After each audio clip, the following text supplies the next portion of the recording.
کوئی چیز خریدتے ہیں، چاہے وہ ہماری مجبوری ہو یا ضرورت ہو، تو ہم اس کے لیے پھر ہیلے بہانے بڑے تراش لیتے ہیں اور لوگوں کا منہ بند کرنے کی کوشش کرتے ہیں۔ تو یہاں پہ بھی شاعر نے وہی نفسیاتی حوالے استعمال کرنے کی کوشش کی ہے کہ جب ہمیں کسی چیز کی ضرورت ہوتی ہے تو پھر ہم اس کو صحیح ثابت کرنے کی کوشش کرتے ہیں کہ جی یہ چیز صحیح ہے، یہ اب بھی قابل استعمال ہے۔ پھر اگلے شعر میں کہتا ہے کہ اسے ہم کوٹوں کا باو آدم کہہ سکتے ہیں، یعنی جب کوٹوں کی ابتدا ہوئی، تخلیق کی ابتدا ہوئی، جب پہلا کوٹ دنیا میں بنا تو شاعر کے مطابق یہ وہ پہلا کوٹ تھا، اسے ہم کوٹوں کا جد اولا بھی کہہ سکتے ہیں۔ اور اگرچہ یہ پہلی نگاہ میں جو کم نگاہ ہیں، یعنی جن کی بصیرت نہیں ہے، جو محض ظاہر کی آنکھ سے دیکھنے کا تماشا کرتے ہیں، تو کہتے ہیں کہ ان کو ناپسند ہوگا، لیکن جو دل کی آنکھ رکھتے ہیں تو ان کے لیے یہ قابل قدر ہے، کیونکہ یہ اپنی ایک تاریخی اہمیت رکھتا ہے۔ اب اس سے آگے بچے ہم نے پڑھنا ہے، یہ 3 اشعار ہیں، ان 3 اشعار کو ہم نے کیا کرنا ہے، مکمل کرنا ہے، اور پھر ہماری نظم جو ہے وہ کیا ہو جائے گی، مکمل ہو جائے گی۔ دہانے زخم کی مانند ہنس رہے ہیں کاج، وصول کرتے ہیں چینی کی انکھڑیوں سے خراج۔ دہانے زخم کی مانند، دہان بچے کہتے ہیں منہ کو، زخم کی مانند ہنس رہے ہیں کاج۔ کاج جس میں بچے وہ سوراخ جس میں بٹن ڈالا جاتا ہے اس کو کاج کہا جاتا ہے، اور آپ نے عموماً دیکھا ہوگا جب کاج بہت زیادہ استعمال کیے جاتے ہیں تو کاج کھل جاتے ہیں۔ صحیح، جب آپ کا سوٹ ہو یا کوٹ ہو یا سویٹر ہو، جرسی ہو، تو اس میں جو بٹن لگے ہوئے ہوتے ہیں جب وہ نیا ہوتا ہے تو بالکل بند ہوتے ہیں اور مشکل سے آپ بٹن اس کاج میں ڈالتے ہیں، لیکن وقت کے ساتھ ساتھ وہ بٹن کیا ہو جاتے ہیں، کھل جاتے ہیں۔ یہاں پہ شاعر کیا کہتا ہے، اس کو دہانے زخم کی مانند ہنس رہے ہیں کاج۔ زخم جب ٹھیک ہو، اگر کبھی آپ کو زخم لگا ہو اور آپ نے اس کا جائزہ لیا ہو، آپ نے اس کا مشاہدہ کیا ہو، تو زخم جب ٹھیک ہو رہا ہوتا ہے تو دونوں سائڈ سے وہ جو چمڑی ہوتی ہے، جو جلد ہوتی ہے، وہ کھچی کھچی ہوتی ہے اور زخم کا منہ کھلا ہوا ہوتا ہے۔ یہاں پہ شاعر کہتا ہے کہ جس طرح زخم جب ٹھیک ہو رہا ہوتا ہے تو اس کا منہ کھلا ہوا ہوتا ہے، صحیح، اور وہ ہمیں ہنستا ہوا نظر آتا ہے، بالکل اسی طرح زخم کی منہ کی طرح ہنس رہے ہیں کاج۔ کاج کے منہ بھی کیا ہیں، کھلے ہیں، گویا یہ کوٹ کے جو بٹن ہیں وہ اس قدر استعمال کیے گئے ہیں کہ ان کے کاج جو ہیں اب کھل چکے ہیں۔ وصول کرتے ہیں چینی کی انکھڑیوں سے خراج۔ یہاں پہ بچے اس میں تسخیر استعمال کی گئی ہے، انکھڑی، آنکھ سے انکھڑی، تسخیر آنکھ سے انکھڑی کہہ دیا گیا ہے۔ تو چینیوں کی آنکھیں کس طرح ہوتی ہیں، چین کے جو لوگ ہوتے ہیں، چین کے جو باشندے ہوتے ہیں، چائنیز لوگ، ان کی آنکھیں کاچ کی مانند بند ہوتی ہیں، ان کی آنکھیں کیا ہوتی ہیں، بند ہوتی ہیں۔ تو کہتے ہیں کہ جب چینی جو ہے، چائنا کے لوگ جو ہیں، چین کے لوگ جو ہیں، چین کے باشندے، جب ان پھٹے پرانے کاج جو کہ کھلے ہوئے ہیں ان کو دیکھتے ہیں، زیادہ استعمال سے کھلے ہوئے ہیں، تو وہ ان کو حسرت کی نگاہ سے دیکھتے ہیں۔ چینی باشندے ان کاجوں کو کیا کرتے ہیں، حسرت کی نگاہ سے دیکھتے ہیں، ان کو خراج تحسین پیش کرتے ہیں، اور ان کے اندر بھی یہ خواہش جاگتی ہے کہ کاش ان کی آنکھیں بھی وقت کے ساتھ ساتھ، وقت گزرنے کے ساتھ ساتھ جس طرح یہ کاچ کھل چکے ہیں ان کی آنکھیں بھی کیا ہوں، اسی طرح کھل جائیں، کیونکہ ان کی آنکھیں کیا ہوتی ہیں، ادھ کھلی آنکھیں ہوتی ہیں، نیم واہ آنکھیں ہوتی ہیں۔ تو یہاں پہ شاعر کیا کہہ رہے ہیں کہ ان کاجوں کو دیکھ کر یوں لگتا ہے کہ کوئی چینی باشندہ اپنی چھوٹی چھوٹی گول آنکھوں کو دیکھ کر یہی جذبات اس کے اندر ابھرتے ہوں گے کہ کاش وقت کے ساتھ ساتھ ان کی آنکھیں بھی ان کاجوں کی طرح کھل جائیں، جس طرح یہ کاج وقت کے ساتھ ساتھ استعمال سے کھل چکے ہیں، ان کی آنکھیں بھی کیا ہو جائیں، وقت کے ساتھ کھل جائیں۔ لیکن ہوتا بچے ایسے نہیں ہیں، جتنے چینی جو ہے وہ بوڑھے ہوتے ہیں ان کے پپوٹے مزید لٹک جاتے ہیں اور ان کی آنکھیں مزید بند ہو جاتی ہیں۔ تو یہاں پہ بڑی خوبصورت انہوں نے تشبیہات استعمال کی ہیں شاعر نے، کس چیز کے لیے، ان کاجوں کے لیے، کہ ان کے کاج اس قدر استعمال، اس کوٹ کے کاج اس قدر استعمال ہو چکے ہیں، یعنی کوئی حالت بھی کوئی ایک جگہ بھی اس کی ٹھیک نہیں ہے، اس کوٹ کی ٹھیک نہیں ہے، لیکن پھر بھی شاعر کہتا ہے کہ یہ کیا ہے، قابل استعمال ہے، آپ اس کو استعمال کر سکتے ہیں۔ جگہ جگہ جو یہ دھبے ہیں اور چکنائی، پہن چکا ہے کبھی اس کو کوئی حلوائی۔ جگہ جگہ جو یہ دھبے ہیں داغ ہیں اور چکنائی اور گھی کے نشانات ہیں، پہن چکا ہے کبھی اس کو کوئی حلوائی۔ اب شاعر کہتا ہے کہ جو کوٹ، جس کا حوالہ، جس کا مشورہ میں آپ کو دے رہا ہوں کہ آپ کو سستے داموں کباڑ کی دکان سے مل جائے گا، آپ اس کو خرید لیں۔ اس کوٹ پر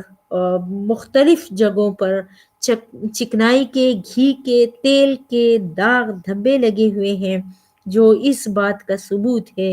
کہ کبھی کوئی حلوائی بھی کام کے دوران اس کو پہن چکا ہے، کیونکہ عام حلوائیوں کی یہ عادت ہوتی ہے کہ وہ اپنے چکنائی والے ہاتھ کیا کرتے ہیں، اپنے پہنے ہوئے لباس سے صاف کر لیتے ہیں۔ تو شاعر کیا کہنا چاہ رہا ہے کہ اس کو کسی حلوائی نے بھی پہنا ہے، تو گویا اس کی مٹھاس، اس کی قدر و قیمت، اس کی اہمیت یہ اور بھی بڑھ جاتی ہے۔ گزشتہ صدیوں کی تاریخ کا ورق ہے کوٹ، خریدو اس کو کہ عبرت کا ایک سبق ہے کوٹ۔ بہت خوبصورت شعر ہے۔ گزشتہ صدیوں کی، گزشتہ گزری ہوئی صدیوں کی تاریخ کا ورق ہے ایک صفحہ ہے کوٹ، یعنی یہ ایک کوٹ نہیں ہے، گویا ایک تاریخ ہے۔ یہ کیا ہے، گئے وقت کا، پرانے وقت کا، گزرے وقت کا ایک صفحہ ہے۔ خریدو اس کو کہ عبرت کا ایک سبق ہے کوٹ، اور اس کو آپ اگر استعمال کے لیے نہیں خریدتے، عبرت کے طور پر بھی، عبرت سبق حاصل کرنے کے لیے بھی آپ اسے کیا کریں، اسے خرید لیں، کہ ہر چیز ہمیشہ بچے ایک حالت میں نہیں رہتی، وقت گزرتا ہے، حالات بدلتے ہیں۔ یہاں پہ شاعر کیا کہتا ہے کہ جس کوٹ کو کباڑ سے سستے داموں خریدنے کا مشورہ میں آپ کو دے رہا ہوں، اس کوٹ پر گزری ہوئی کئی صدیوں کی تاریخ لکھی ہوئی ہے، اس کے ساتھ جو کچھ بھی ہوتا رہا ہے صاف اس کی حالت زار سے پتہ چل رہا ہے۔ یہ کوٹ قوموں کے عروج و زوال کا ایک قصہ ہے، ایک داستان ہے، ایک کہانی ہے، یہ ایک داستانی عبرت ہے۔ اس کوٹ کو تم اگر اپنے استعمال کے لیے نہیں خریدتے، اس کو عبرت حاصل کرنے کے لیے خرید سکتے ہو۔ وقت گزرنے کے ساتھ زمانہ کسی کے ساتھ کسی طرح کا بھی سلوک کر سکتا ہے، حالات اونٹ کسی بھی کروٹ بیٹھ سکتا ہے، جس طرح وقت جوان اور طاقتور کو کمزور بنا سکتا ہے، اسی طرح خوبصورت لباس اور خوبصورت چیزوں کو بھی ناپسندیدہ بنا سکتا ہے۔ صرف چیزوں کو نہیں بلکہ بچے انسان کی بھی یہی حالت ہے کہ انسان بھی ہمیشہ ایک حالت میں نہیں رہتا، اس کے حالات کیا ہوتے ہیں۔ اے فصیلے وقت اس کو روک سکتی ہے تو روک، تجھ سے میرے جسم کا پتھر سرکتا جائے ہے۔ تو وقت جو ہے وہ ایک سا نہیں رہتا، وقت جو ہے وہ بدلتا ہے، حالات بدلتے ہیں، انسان ہمیشہ ایک حالت میں نہیں رہتا۔ تو شاعر جو ہے آخری شعر میں پورا نچوڑ پیش کرنے کی کوشش کر رہے ہیں اور کوشش کر گئے ہیں۔ اور اس میں بچے اب ہم مشق کی طرف آتے ہیں۔ یہ ان کی نظم شوخیت ان کا جو مجموعہ ہے، مجموعہ کلام ہے شوخی تحریر، وہاں سے یہ نظم لی گئی ہے۔ اور اب آپ آئیں مشق کی طرف۔ یہاں پہ آپ دیکھیں شاعر نے پرانے کوٹ کی خامیوں کو کیسے خوبیاں بنا کر پیش کرنے کی کوشش کی ہے۔ یہ آپ لوگوں نے مجھے بتانا ہے کہ شاعر نے کس طرح اس نظم میں خامیوں کو، ظاہری بات ہے کہ شاعر نے پوری مہارت استعمال کی ہے اور کوٹ کے اندر جتنی بھی خامیاں ہیں اس کو شاعر نے جو ہے خوبی بنانے کی کوشش کی ہے۔ تھوڑا-سا میں آپ کو بتا دیتی ہوں، باقی آپ نے خود ہی کہ آ یہ سوراخ جو کیڑوں نے اس پہ ضرب لگائے ہوئے ہیں، تو اس کو شاید جو ہے ایک فیشن کہ جی یہ ایک طرح کی دستکاری ہے، ہاتھ کا کام ہے، اور اس کے علاوہ یہ کہتے ہیں کہ جی اگر اس کی کوہنیاں پھٹی ہوئی ہیں تو آج کل بچے آپ نے دیکھا ہوگا یہ بڑی-بڑی دکانوں میں جو بڑی قیمتی سویٹریں ملتی ہیں، ان کی کوہنیوں پہ کپڑے سے لگائے ہوئے ہوتے ہیں، اور پرانے زمانے میں بھی آ، جب کوہنیاں پھٹ جاتی تھی تو مائیں جو ہیں اس پہ پیوند لگاتی تھی۔ وہ کہتے ہیں کہ یہ جو کوہنیاں پھٹی ہوئی ہیں تو یہ کوہنیاں یوں ہی نہیں پھٹی ہوئی بلکہ یہ اسے جنگجوؤں نے استعمال کیا ہوا ہے، اور اسے آپ ایک نئے فیشن کے طور پر استعمال کر سکتے ہیں۔ اس کے علاوہ واسکو ڈی گاما کا حوالہ دیتا ہے، استاد کا حوالہ دیتا ہے، مختلف حوالے دے کر اس کی اہمیت کو کیا کرتا ہے، اس کوڈ کی اہمیت کو بڑھانے کی کوشش کرتا ہے۔ اگلا سوال کیا ہے؟ تشبیہ اور استعارے سے کیا مراد ہے؟ اس نظم میں شاعر نے پرانے کوٹ کے لیے کیا کیا تشبیہات استعمال کی ہیں؟ بچے تشبیہ اور استعارے جو ہیں اس کی تعریفیں میں آپ کو بھیج بھی چکی ہوں، تو وہ وہاں سے آپ لوگوں نے پڑھ لینا ہے کہ تشبیہ کسے کہتے ہیں اور استعارہ کسے کہتے ہیں۔ اب یہاں پہ میں آپ لوگوں کو نظم کو آپ دیکھیں، بڑا بزرگ ہے یہ آزمودہ کار ہے یہ، اس میں شاعر نے کیا کیا ہے، پرانے ہونے کی وجہ سے کوٹ کو بزرگ اور تجربہ کار کہا ہے جو کہ ایک استعارہ ہے، اور جگہ جگہ وہ پھرا مثل مارکو پولو، مثل مارکو پولو کس کی طرح وہ پھرا؟ مارکو پولو کی طرح۔ اس میں اس نے تشبیہ استعمال کی ہے، مختلف ملکوں میں گھوما ہے، مختلف ملکوں کی اس نے سیر کی ہے، جگہ جگہ کی اس نے سیر کی ہے، سیاحت کی ہے۔ اس کے علاوہ یہ کوٹوں کی دنیا کا باب آدم ہے۔ اس میں اسے پرانے ہونے کی وجہ سے باب آدم قرار دیا ہے، صحیح۔ دہان زخم کی مانند ہنس رہے ہیں کاج، اس میں مصرے میں کیا کیا ہے، تشبیہ استعمال ہوئی ہے، کاج اور زخم دونوں کا منہ کھلا ہوتا ہے، اور ہنسنے میں بھی منہ کھلا ہوا ہوتا کھل جاتا ہے، تو اور کاج بھی جب پرانا ہو جاتا ہے تو وہ کھل جاتا ہے، تو اس میں یہ ہنسنے کی صفت جو ہے وہ پائی جاتی ہے، شاعر نے یہاں پہ تشبیہ استعمال کی ہے۔ اور گزشتہ صدیوں کی تاریخ کا ورق ہے یہ کوٹ، آخری شعر بالکل آپ دیکھیں آخری مصرع، اس میں شاعر نے کیا کیا ہے،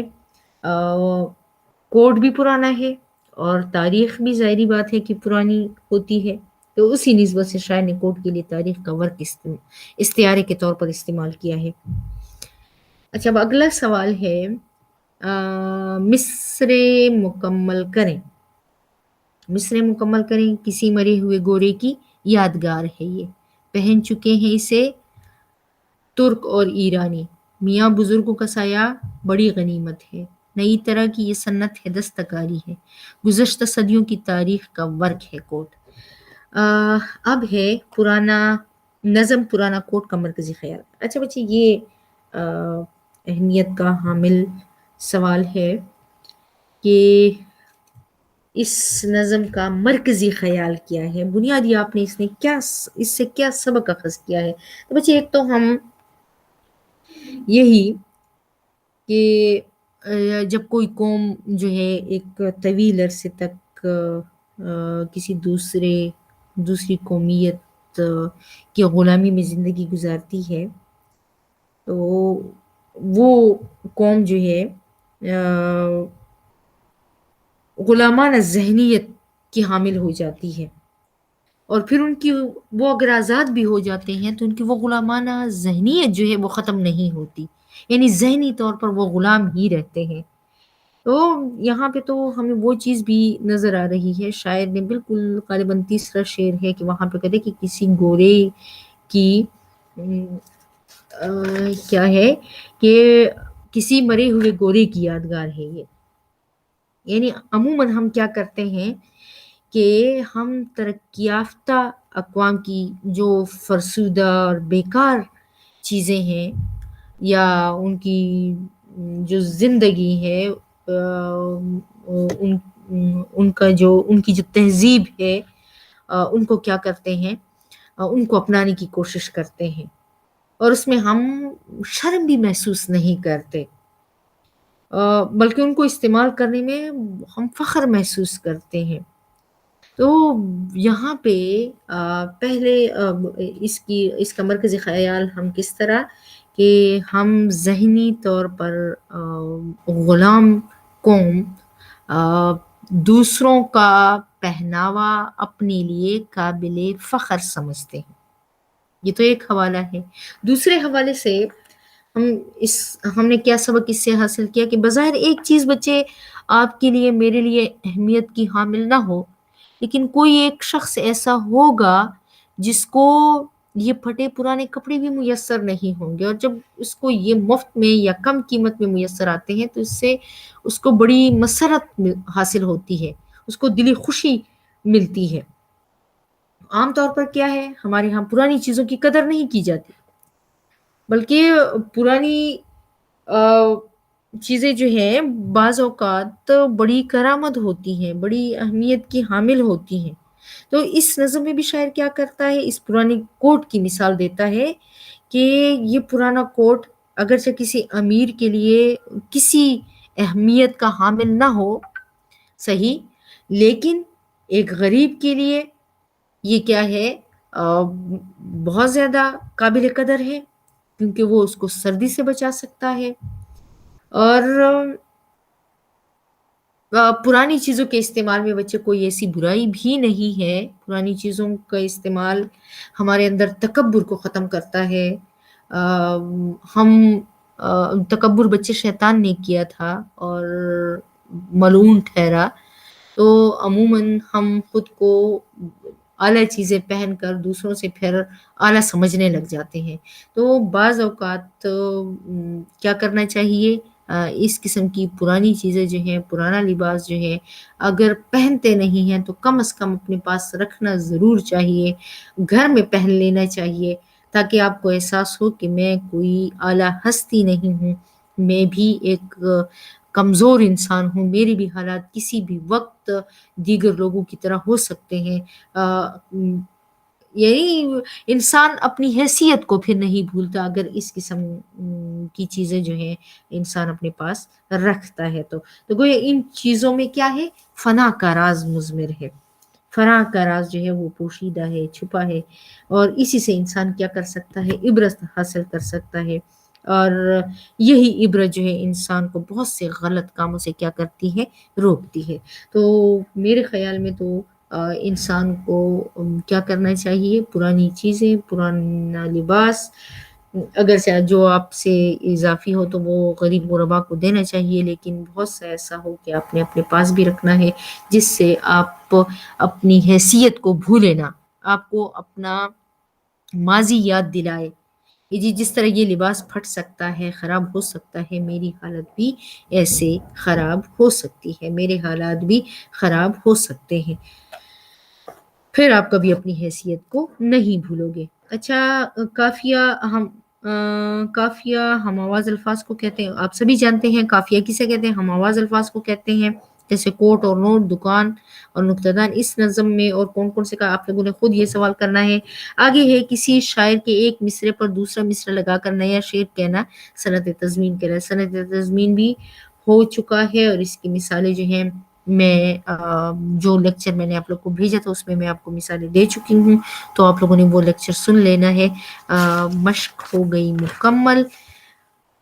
اپنا خیال رکھیے، اگر کسی بچے کو سمجھ نہیں آئی تو آپ لوگ پوچھ سکتے ہیں.